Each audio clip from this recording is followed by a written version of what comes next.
forest. The sun is setting. It's not really my forest. Also, orange in color. That's just what it looks like out the back there. How about Jorge Masvidal? That's pretty badass. Should I turn off this light? Because I do look a little orange. I'll do that super fast.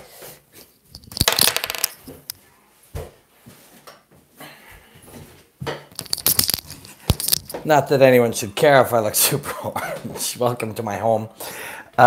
We were watching UFC London. And yeah, pretty badass. Jorge Masvidal. That was, you see that fight begin, and you think right away, okay, this cat is going to step into the fire, which is the right way to fight this guy, if it works. The wrong way to fight this guy, if you end up unconscious. As I was looking at it, and when Ramdeen and I commentate fights like that, I always say a similar thing. I'm like, oh man, this is one of these fights that is dangerous for all parties involved. Then we have a little laugh about the fact that even the ref is in danger, because it's true. You've got a guy who is drawing you into fire. And Unemployed Mario Yamasaki says, I remember your legendary interview with Jorge Masvidal on this YouTube channel. After Jorge fought Damian Maia, I took him out for brunch, and we hung out for about an hour. There's two pieces. We're in a vehicle together talking about it. And then we went for brunch. Awesome cat, brilliant cat. But so you're going to go in there. You saw Jorge gets hit by that first straight left hand, and he's down. Guys like that do well when they get hit early, as long as, you know, they're not neurologically compromised. Excuse me. They're not neurologically compromised, because that just gets them right in it. You notice also Jorge comes running out with the kick immediately, lands it in the groin. Not ideal, but that's a guy who just psychologically is saying, I just want to get back in it. I just want to get into the fire of the contest as early as possible. He was off shooting a show, a Spanish show. I'm not sure exactly what it was, some type of reality show. So to get back in there, let's storm into there and just get into the conflict. Hits him in the groin. That's a drag. He gets hit immediately with the left hand, goes down. After he gets hit with that left hand and he kind of settles back into it, and he's kind of trying to decode him, you know, there's a certain rhythm that people have, and you start to feel it, and you start to kind of move towards it. You know, if you, quick sidetrack, go walking with a friend, just anyone. It's more so if it's somebody very close to you. Go for a walk, and within 5-10 minutes, take a look, and you're walking in the same rhythm. That's natural. That's what humans do. The Dark Cloud says, I feel like Till allowed Jorge to get too many shots in. He was looking to land the big left. That's his game. You want him to be something else? You know what I mean? That's his game. He also got a little flat-footed in the second round. Jorge engaged in a lot of, you know, close body, grappling, you know, push and pull kind of stuff. And after that, Darren was a little more flat-footed. Jorge was on his feet, switching stances, stepping through. And what you're looking to do when he does that, greetings from Berlin, Mr. Crossbones, greetings to Berlin. I'll take a bunch of Q&A in about 5-10 minutes. We'll hang out for 20-30 minutes maybe. Whatever we got, you know, we got time. I am out in the country. It's nice. But what you're trying to do is basically, if you start doing anything, so do a pattern at me, any kind of pattern. My brain has, I have two real distinct choices. There's a third choice, but the two main choices, I can either try to decipher it, or I can disregard it. Both of those things can be dangerous. If I try to decipher it and I spend a lot of time and I think I decipher it, I can second guess it and guess wrong. So Jorge starts moving his feet there in the second round, switching stances. You see it in the minutes before. Switch the stance, step through, steps back. He's trying to get you to kind of disregard all of it. If you're looking for a pattern, he'll make you wrong. And if you disregard it, you'll ignore the fact that it's going to lead to a blitz. So it's a very kind of old school. It's not something that you can teach somebody, you know, in the first couple of years of fighting and make it work, maybe against somebody else who's in the first couple of years of fighting.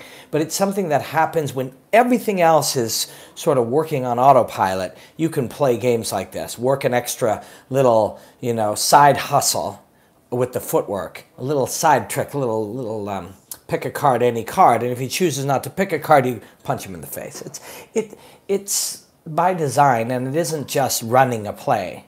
If he doesn't react the way you like, You store that little piece of information that you set, your pattern you set on him somewhere in the back of your head, and you move on to some other games. It's basically playing a number of different violent games all at one time. And if you're the more experienced guy, you've got more available, you've got more. That was 50 recorded fights, and I'm sure there's 50 unrecorded fights for Jorge. He's been doing nothing but fighting. So that's all Jorge Masvidal right there. That's him at his best. He's flowing, he's comfortable, he's violent, and again, this was what we started with. He lands the left hand. The reason he got hit with that, because he just got hit with that. But part of the game he was playing was, if I'm looking at you and I've got my left back, I'm Darren Till, some people want to go over here where you're a little safer. Jorge wanted to put his head right here, so that as I punched it, he would slip inside, make me miss, and hit. That was one of the games he was playing. And that's where, I was up on Twitter and interacting with people, and I was like, again, this is something Ramdeen and I would talk about whenever we're commentating fights. It's one of those styles where it's dangerous for all parties involved, because you're playing a game of, I dare you to give me your best weapon. I'm asking for it. Either you're going to hit me with it and drill me with it, or you're going to commit to it and I'm going to make you miss. I'm going to knock you out. So and that's not the one that did knock him out. But Darren knew he was playing that game. And Darren doesn't have a lot of he's only fucking 25 years old or something. He doesn't have as many secondary options. So he's playing a game where a guy is saying, somebody is talking about Volkan and refereeing. We'll get to that. And he's saying, Darren's like, I'll walk you into that left hand and you're done. And Jorge's going, I'm going to ask you for that left hand. Either throw it and I'll get you, or you'll get me, but that's where everybody's in trouble. Makes you hesitate. Overeem's one of the best at it. He'll make you hesitate by saying, do it. And you're like, I know he's too smart for this. So that game's being played. Meanwhile, Jorge's got a second game, side hustle, where he's moving his feet and trying to see if you will disregard all of that footwork in such a way that then when he does it next time, you don't react to it and then you're in trouble. He was also getting to him, a lot of feints to get Darren to kind of to respond and set to counter.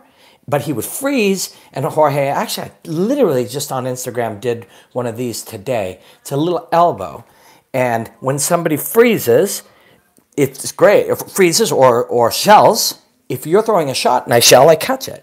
If you fake a shot and I shell, afterwards, my response, then you throw it. It's an off-rhythm game. It's it's like jazz, or some drummers play a very simple 4/4 beat, and some play an off-rhythm thing. If you hear this hit off time on a drum beat, right away you're like, something's wrong. That's the game that Jorge was playing. So he had multiple things going on at that point. Here's the problem. If you're Jorge Masvidal, not a problem tonight. Not a problem tonight, but here's the problem. While you're busy playing a game manipulating this guy's rhythm, while you're playing a game of trying to draw his most dangerous weapon, which can knock you out, and while you're playing a game of trying to get him to disregard all of your footwork, he can knock you out, and you're right in the fire for it. So that's where you get these fights where everybody's in danger. Jorge's in danger, but at the very nature of where he is and what he's asking for. And it's either I'll get you or you'll get me. And it takes a certain kind of fighter to do that. You know what kind of fighter? Fucking Jorge Masvidal Gamebred type of fighter. So it was exactly the right way to beat a guy like this. Because what's the other choice? You stay outside. You try to stay outside. And there was a couple other fights. We'll reference them to sort of connect the dots on what we saw here. These days, what I'm most interested in is some of these big picture concepts, because I think they give us the most payoff in the long run if we're really into watching fighting, or we're into learning things from watching fighting, the broad pictures. So I think we often misunderstand what's happening. Like, what do I see and what do I do? And that's coming and reacting. A lot of this stuff is just algorithms. Your brain is trying to run a sorting algorithm.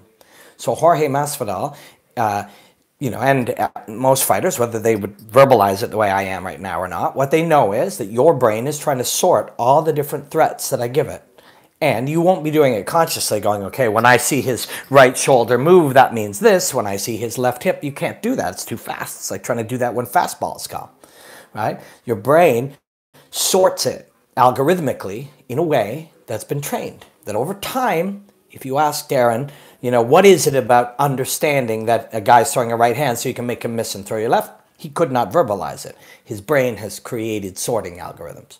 Jorge understands that's what's happening, so he starts giving the brain many different things to deal with. All that varied footwork before that sequence, before that blitz left-hand sequence, all of that is trying to algorithmically overload him in the footwork game. Then the three main games that we saw, obviously, that were there, obvious, at, for someone who does what I do, was the invite the left hand and be ready to counter it.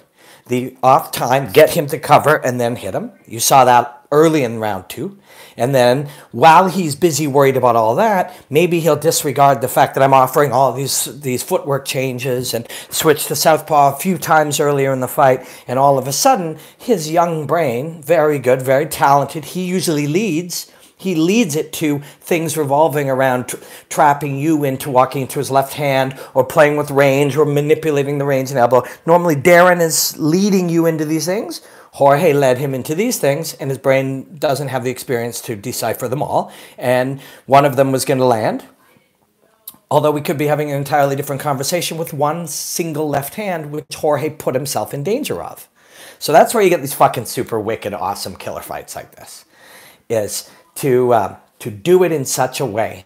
The only way the plan that Jorge executed tonight works is if he goes into it and he fucking fights him in there. This is how he wanted to fight Wonder Boy. Wonder Boy just is too experienced, understood it right away, and said, at distance, playing, making you chase, making you run in, moving back at least the same distance as you move in at all times, and being sensitive enough to that, I'll fuck you up.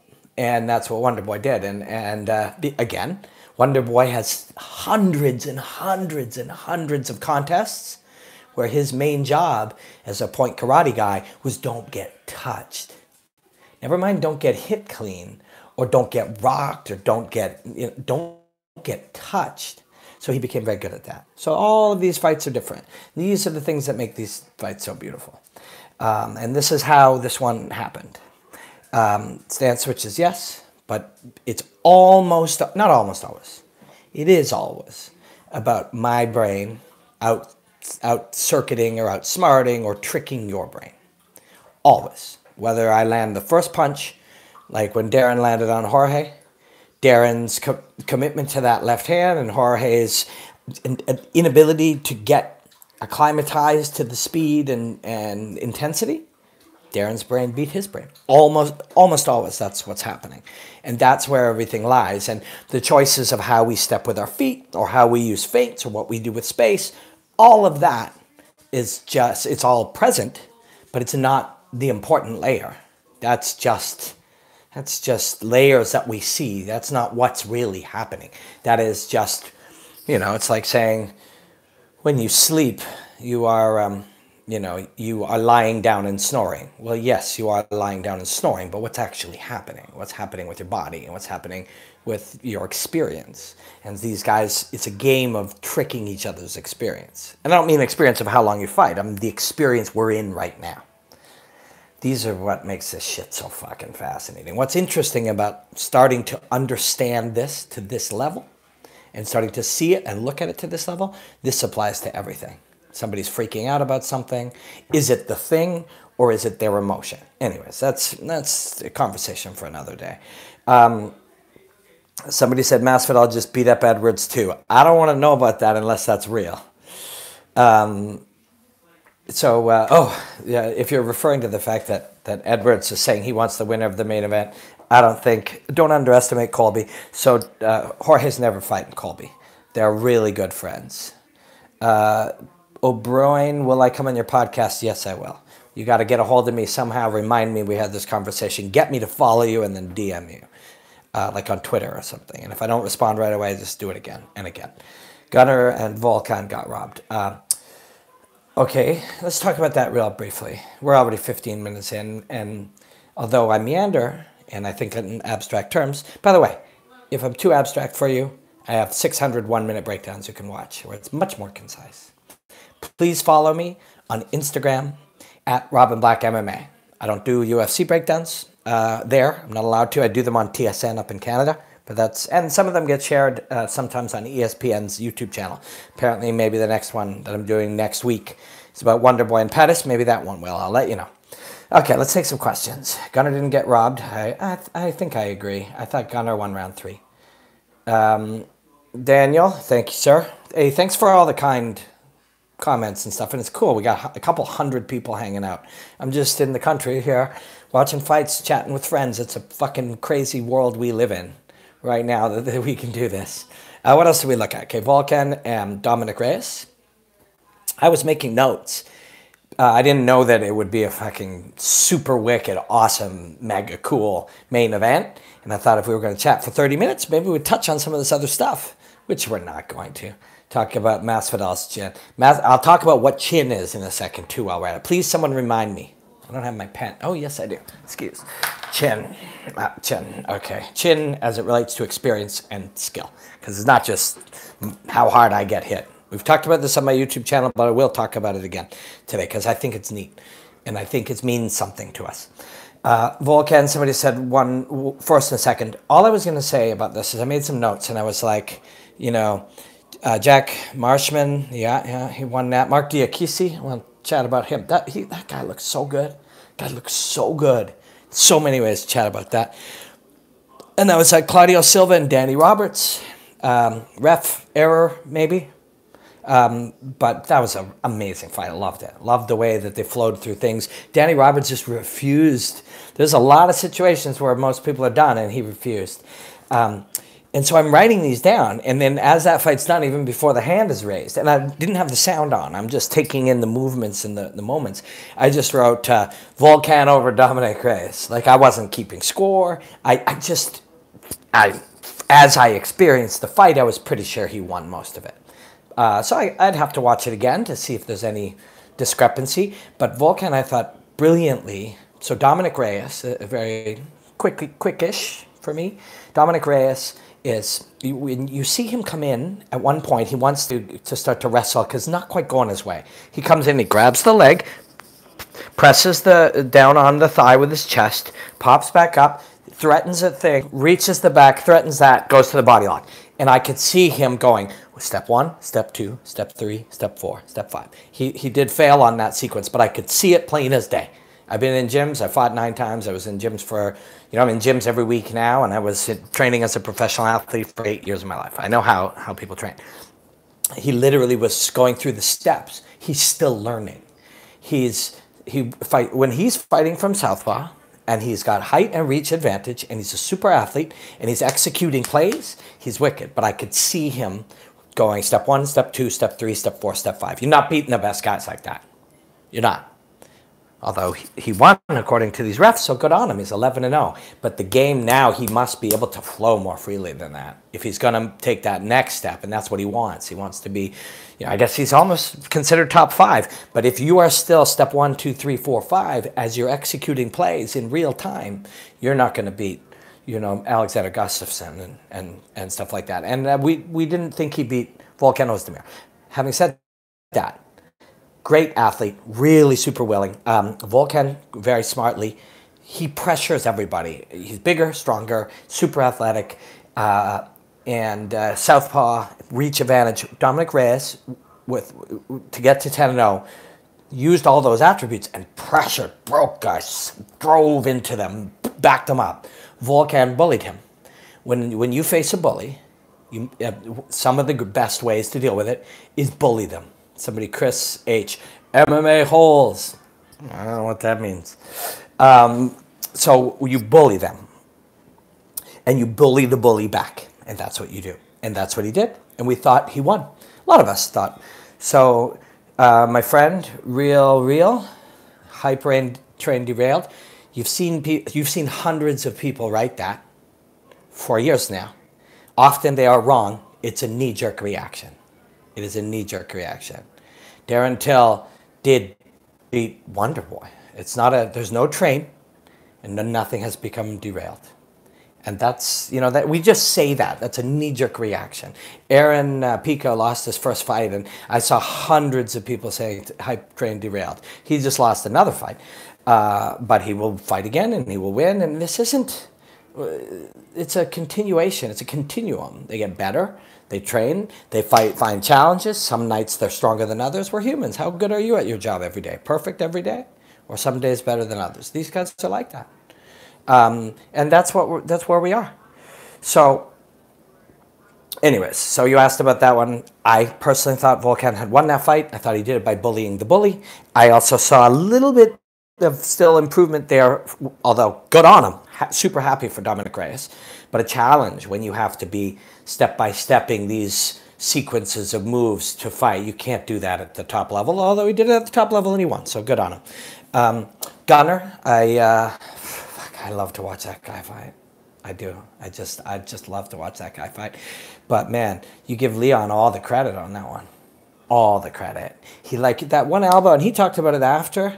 You know, and I just turned it up to hear what he had to say. And they had Dan with him, who's very brilliant. And Dan showing him doing it. And he says, and Dan asked him, I guess he talked to Dan beforehand in the week, and he said that he noticed that on the break, Gunnar's available for shots. Cormier's been fucking guys up on that break for a long time before Stipe ever. It's all live. It's live combat at all times. And there are lots of moments in live combat that people are just kind of accepting that we together are going to do something.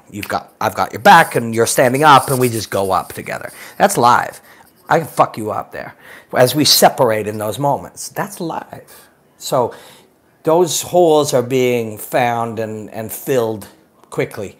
Somebody said, who was the troll on Twitter who was from BKB? I don't want to say, I don't want to take a guy who's already has not the best reputation, make him look bad. Let me just say I had a troll on Twitter who kept making a new account and a new account and a new account and saying the same shit. And people would just tear him down. But I connected it to that it was like somebody an old MMA guy who actually fought a fight, and I commentated. And I guess maybe he didn't know. He didn't like it. I have commentated more than 450 shows, probably close to 500 now. We did like almost 300 at Fight Network. We were doing 2 and 3 a week, old Pancrase, the amount of kindness that I've received from fighters, because if you've watched me talk about fighting, I love this shit. And I admire them and I cherish them, and I'm looking for explanations. Somebody makes an error and I'm not like, oh, Chris Weidman fucked up. I'm like, Chris Weidman, through fatigue, his brain found it more and more challenging to make the correct decision as he got more and more pressure, and eventually you choose wrong. That's truth. That way you don't have to say, oh, this guy's fucking stupid, you know, why did this guy do that? I never do that. I never do that. I cherish these fighters. But I guess somebody didn't like what I said, and he's been trolling me ever since. But it's weird to figure out who your troll is.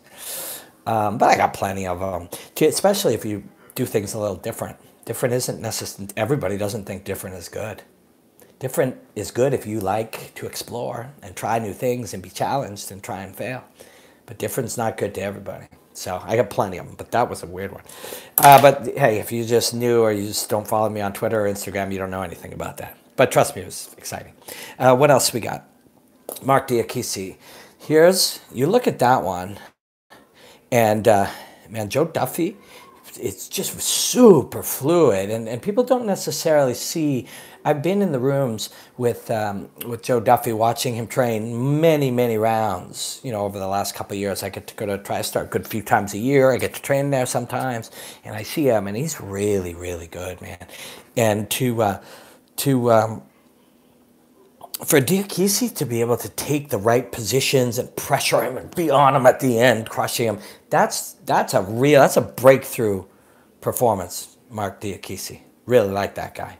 And smart, stressing him out on the feet, but then even when it went to the other areas, was able to pressure him and push him and force him to react. That was badass. But of course, you know, somebody said, I don't see why Leon wouldn't fight Masvidal. Of course, it's Masvidal who wouldn't want to fight Leon right now. Masvidal's been around for a long time climbing. You got some guy who just had a good night, looked very good, and Leon did look fantastic. Good on him. Like, that's a real guy he beat. Very fucking real guy. But if I'm Jorge, I'm fighting the very best guys. I want the best of the best of the best. And maybe he is that. But I also want people that get me paid and get everybody excited. I want to fight for the title. And so, who knows? You know, you don't get what you want, though. That's the thing. You don't get what you want. So you might be fighting him. MMA Slam podcast. What's up, Robin? Masvidal was doubted. A crafty vet. Yeah, man. He's crafty. Smart, talented, slick, a real martial artist and a real fighter. That's real. That was one of my favorite. And I love Darren Till. It was just one of my favorite performances. It was really fucking good. It was cool and it was smart. It had all the elements. You know, when you're looking for those nights where, I also had texted his manager saying, I got a feeling it's a good night for him. Then feelings don't mean anything. What am I going to say to my friend? Got a feeling that you're having a bad night? You know, so that didn't, I'm not claiming some fucking psychic powers, but I will send them a congrats. That's a big night. You know, you got a top guy, big, long, strong southpaw, taking out guys. See what he did to Cowboy? Crushed him. Hurts Jorge early. Jorge gets to be hurt and overcome it. Jorge has to come back from a break. Jorge gets to decipher the guy, outthink the guy, knock him out, much bigger guy, everything. That's the night Jorge Masvidal needed. I'm very happy for him. I'm a big fan of his work, and I consider him a friend. And that is of no disregard or no undermining of Darren Till. It is nice when you can hear it from the perspective of a guy like Masvidal, who's like, look, man, this guy's 25. He'll be at the top. You know, and let's talk truth here. As he will get there, tonight will be a massively important night on the route to getting there. If you were outthought, if you were outmanipulated, if you were, had a little too many things going on simultaneously for you to work out, well, we better train that. We better understand that. We better approach this differently. You know, our swagger. Somebody said, did you guys hear about the backstage fight? I did not. But if there is one, if Jorge's all pumped up, he's like, what the fuck are you looking at? He can see these guys. But I thought about it as I saw Darren Till and Masvidal. It's like, if they had not very much training, and you got this cocky Liverpool, like, badass, you got this Cuban from Florida, and, like, they walked into some place, these guys are, like, going to have a crazy fight. Now you add skill to it. That's why it was so good. So let's take a couple questions, and then let's say goodnight. I thank you guys. It's been a real pleasure. Do you still do glam rock? I was never a great singer. And this job, to do it as well as I can, and I'm trying to do it well, is all-encompassing, so no. Can you comment on how much that time Masvidal spent away from his phone, entertainment, etc. impacted his fighting? I don't know. That's a good question. We're thinking a lot. Our brains are moving super fast. There's a really good book called Deep Work by Cal Newport, and it looks at the idea that if you stop doing all these small fragmented things and concentrate on something deep and more meaningful in the moment and more committed, it'll change the way you think and see and experience life. And of course this is true. So it had an impact. I can't say what, but it will have changed him. Leon was talking smath, and Masvidal walked over and landed a few shots on him. Yeah, that's who Jorge is. It wasn't too bad. Masvidal about to finish his interview. Who does Ben Askren fight now? No idea. How much do I miss music? I don't. Oh, much music? No, I love what I'm doing. I'm very, very grateful and happy. Can Cuban Jesus beat Kamaru Usman? If Cuban Jesus is Jorge? Yeah, of course. And so can Gunnar Nelson, incidentally. The way to beat these super athletes, it's like multi-sport athletes. They're like decathletes. Like your Chad Mendez or your Kamaru Usman or, even Colby, take away the way he acts. He's a multi-sport athlete. Great, super athletic and multi-sport athlete. Is to be a flowy martial artist. Of course, the way to beat a flowy martial artist is also these multi-sport super athletes. But Gunnar Nelson, regardless of how he looked or performed tonight, he's the type of guy to beat, say, Tyron Woodley. Tyron Woodley's also the type of guy to beat him, but that's where the beauty lies. That's where these brilliant contests, these artistic contests happen. Do you think people don't consider head trauma accumulation being a reason someone can take punches they think they can? People do consider that, very much. Thanks for the post-fight chat, Robin. You're very welcome. It's my pleasure. What a knockout, holy shit. Should Leon hang around for the Till fight? So my feeling is don't hang around for shit. Don't hang around for shit. Keep getting better, keep taking fights. You can't control any of these things. Somebody says something or suddenly starts dating a supermodel and they're going to get the fight. Fuck it. Keep getting better every day and keep fighting. Don't hang around for shit because you don't know where it's going. And people would say, yeah, but other guys have hung around. Yeah, and other guys, it's the opposite. You can't control anything. You can get better every day. You can keep growing. You can keep improving. You can become a better martial artist. You can make a living. Do what you can do. Control what you can control. And everything else is none of your business. What should I do? I should do what makes sense for me, especially in the long run. In the long run, it's get better every day. I don't know, all of a sudden fucking Darren Till starts dating a famous actress and he's on the cover of everything he's getting. He's fighting for the title. You don't hang around for shit. You continue to go. Did they get in a fight backstage? Yes, I heard they did. Gunnar ran into the same roadblock Machida did back in the day when his straight punch takedown strategy didn't work. So he's varied it up a lot. There's so much more. And great comparison, I get it. But he's much more than where Machida was, and Machida's much more than where Machida was. And he did get him down later. It's just, when things work, they work, and when they don't, they don't. And I wish there was a better, it is not a technical answer here. The answer isn't this strategy worked and this strategy doesn't, and this is the best strategy. Because if this is the best strategy, everybody will do it. It'll no longer be the best strategy. Or everybody will find an answer and it'll no longer be the best strategy. It's about how you perform. And they used to say that to me, the best coaches and the top fighters years back. They'd say, it's really about who's on the night. And it is. Gunnar Nelson on his best, fucking maybe knocks that guy out. We're not having this conversation. We react to outcomes, consequences, and results. And really the important thing is to analyze the process. Can't believe Till got caught by an overhand. It's just something he hadn't seen. The guy's not a southpaw. The fuck's he doing standing that way? Switching, blitzing. It was crazy. Smart. But he set him up first. A lot of people are asking Volkan was robbed. Thought it was pretty close. At the time, I thought Volkan won. I wrote it down on my page before they raised the hand. I'm like, okay, Volkan over. Oh, he didn't. But, I wasn't watching in that capacity. And the people who are, they're not. Some of them are really good and some of them are not. But it's getting dark. I got to go. I appreciate you guys big time. Let's celebrate Jorge Masvidal. Send him a note from me. Send him a tweet. Say your boy Robin Black says go. If you want to share this chat, that would be fantastic. Just a little personal hang. I'm going to try to do this as often as possible. I got a lot of different jobs and commentary jobs now, but it's nice to have a Saturday to be able to hang with you guys. Please follow me on Instagram and Twitter at Robin Black MMA. And I have t-shirts that say Bink, Hot Lava, and Enjoy the Hostilities, and Flim Flam. They're at shoprobinblack.com. Mean a lot to me if you guys get them. And you can follow my podcast at Enjoy the Hostilities on Instagram. And thank you.